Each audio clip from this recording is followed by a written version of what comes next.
Hey guys, welcome to day 74 of Quarantine Cuisine. Schoen is home and I'm making short rib quesadillas. You know I love quesadillas. To me, it's like the perfect food because it's delicious, it's hot, it's cheesy, it's crispy, it's crunchy. It kind of satisfies like all those things that you want like in comfort food. And you can use any leftovers that you have. And so whenever I have leftovers of like any kind of protein, the first thing I think of doing is a quesadilla, whether it's leftover chicken from Chinese food or leftover short ribs that I made for dinner, or leftover, chicken from a barbecue or rotisserie chicken, or just all vegetarian. So it's so versatile. It's basically like three components: a protein, if you wish, cheese, and beans if you want. I'm not putting beans in it today. But basically I have about 1.25 cups of short ribs left over from short ribs that I made the other day. And they're so, short ribs take a long time. These take like 4 or 5 hours. And there's no way that I'm gonna let these short ribs go to waste, okay? They're decadent, they're delicious. They shred up easily. They go well with cheese. They go well with barbecue sauce. And this is like my magic recipe for quesadillas. So I like to shred this up and kind of separate the meat a little bit. And then I have a bowl right here with 1.5 cups of Mexican cheese. And you can use Mexican cheese, you could use goat cheese, you could use mozzarella cheese, basically any cheese you want. This is what I have and it pairs really, really well. Okay, so I just shredded up my short ribs. I'm gonna add that to the cheese. And the yield that we get on this is gonna be really good. So those little bit of short ribs that I had, like a 1.5 cups or 1.25 cups of short ribs, this could feed probably 4 people. So to that, I'm going to add, let me just cut this up, some cilantro. I like cilantro in my quesadillas. If you don't like cilantro, leave it out. You could put basil in, you could put just scallions, you could put parsley, you could put no herb at all. It's totally fine. I'm also going to put in a good amount of scallions. I like the crunch of scallions in my quesadilla, and I like the flavor. And again, if you don't like scallions, don't put them in. I mean, this is your quesadilla, it's your mixture, it's your recipe. If you're making these for your kids and they don't like onion flavor, then just leave it out. It's not a big deal. I like to put beans in my quesadillas. I'm not doing that today, but that's a great way to supplement your mix with protein. Okay, so let me get rid of those, and then I'm just gonna cut one of these scallions on a bias for my garnish on the plate, just because we want it to look pretty. So I'm gonna leave that like that. Okay, and then to this mixture I want to add a little bit of salt. I'm not gonna go crazy because the meat is already seasoned. I'm gonna add some ground black pepper, because you know how I love my pepper. And go for whatever you want. You wanna add garlic powder, onion powder, turmeric, cumin, whatever you want. You can make an Asian style flavor. This is gonna be a barbecue flavor, okay? I just got home from work, so I just wanna do something really quick for me and Parks. And I love Bullseye barbecue sauce, okay? I know it's, maybe not the one that you like. It's not organic, I get it. But this is the one that I like. I kind of grew up on this.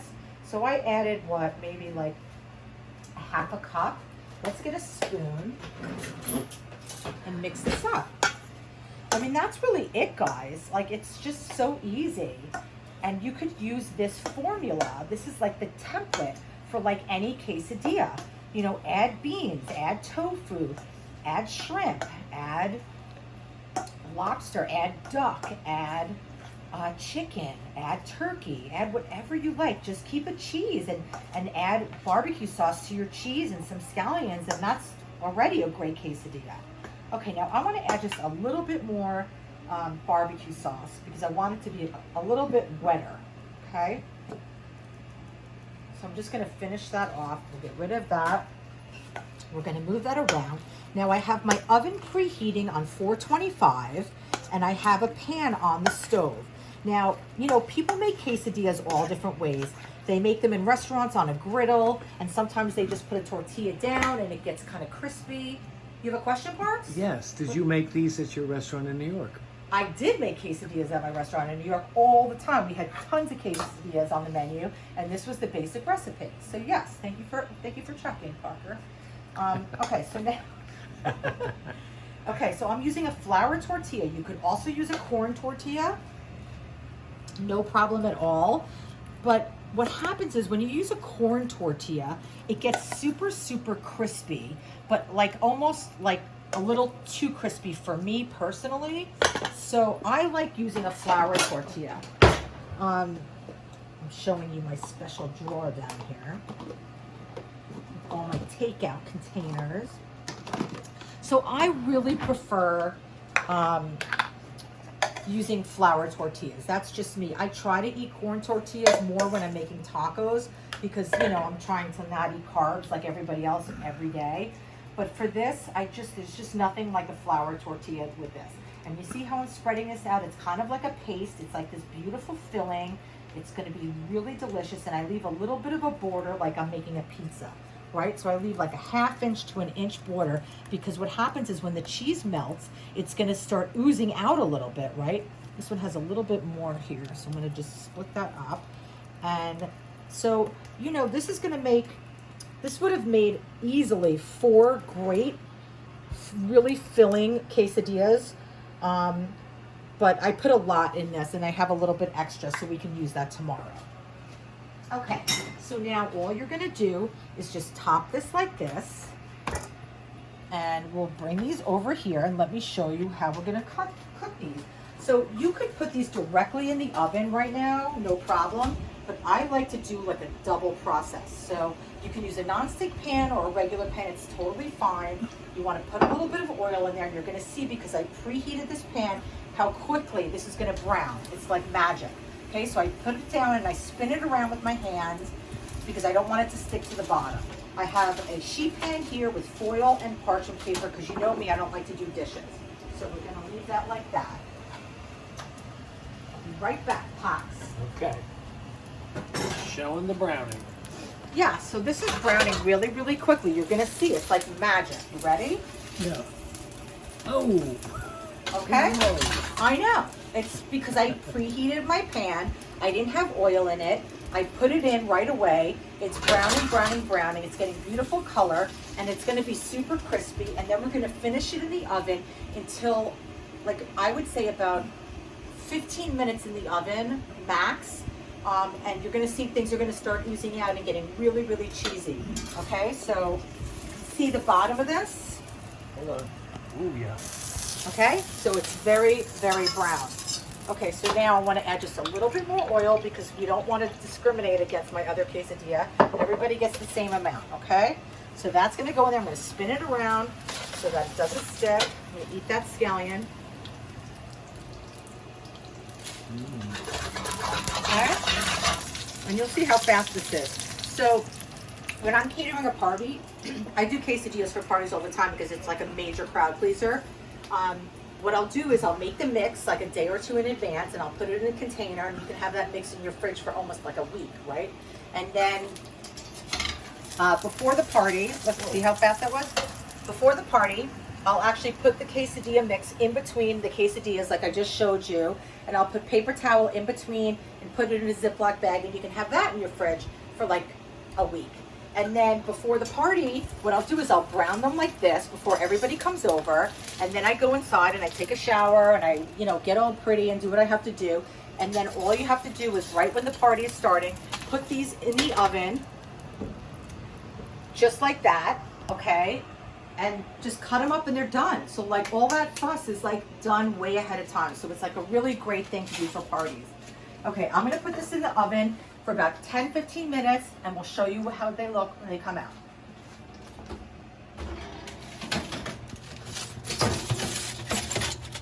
Hey guys, so the quesadillas are out of the oven. They were in there for about 15 minutes. If you want to just take like a peek inside of that. Do you see that? How gorgeous that is? The short ribs have like spread out. The cheese is melted. The scallions and the cilantro and the quesadilla is still super crispy. Okay, I let it sit for like 2 minutes just so it kind of like says, all right, I'm chilling, and like it doesn't spill out, right? Like, you know, when you make a lasagna, you have to kind of let it sit so it doesn't spill out and it holds its shape a little bit better. So we do the same thing here. So I'm just gonna cut it. You can cut this into quarters. I'm gonna cut it into eighths, okay? This is how I do it for a party. So what I would do is, you know, you can put it down like a pizza pie, or you can maybe make it a little bit more interesting like this. You know, whatever makes you happy, right?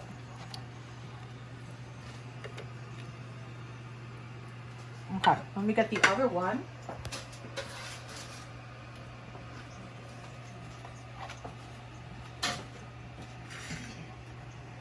Okay, so once again, we're gonna just cut this into eighths.